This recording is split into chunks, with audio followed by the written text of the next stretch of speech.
Hi, I'm Mark Lyon from Equine Obstacle Solutions. Today we're going to show you some tips on picking out the lumber that you're going to use for your brackets, how to get the best price, and also what to do with it when you get it home.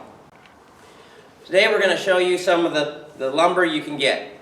This one is a regular pine, CCA, or pressure treated 4x4.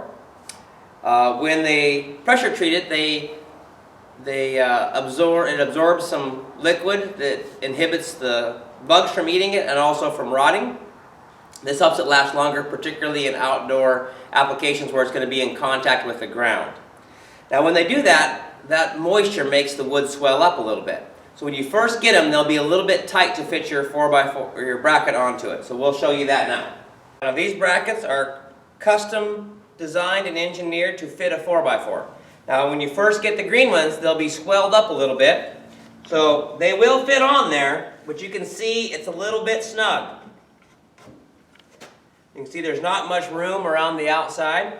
Although it fits on there, it's a little bit tight. So don't worry if you get your lumber home and they fit a little bit tight. In a few weeks they'll dry out and then they'll fit in there really easily.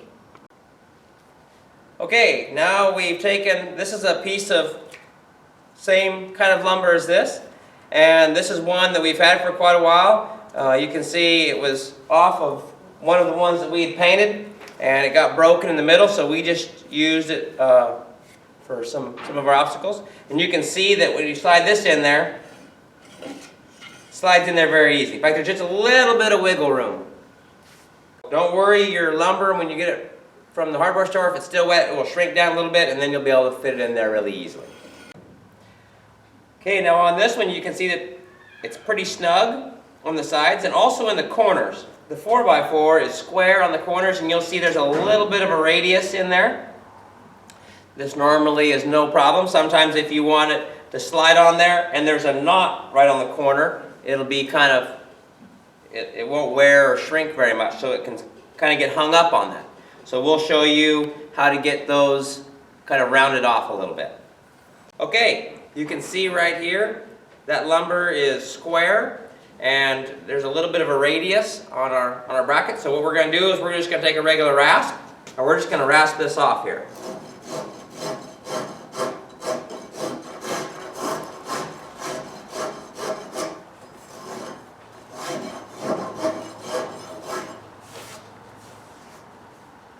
See, that takes the corner off real easily, no problem.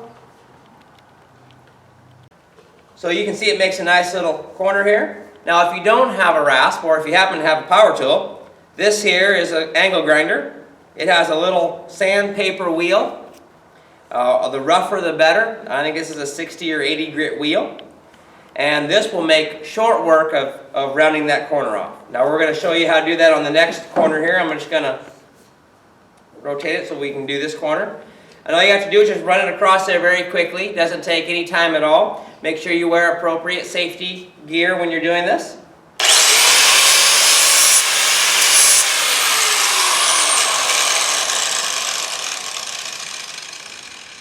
That rounds the corner off. That way your piece will fit on there a little bit easier. Okay, now we've taken the rasp or the grinder and knocked all our corners off. Now you can see, slides on there a little easier now. Okay, so if you look at this lumber here, you can see this one has a bow to it. When they pressure treat them, as the wood dries, a lot of times it will warp or twist.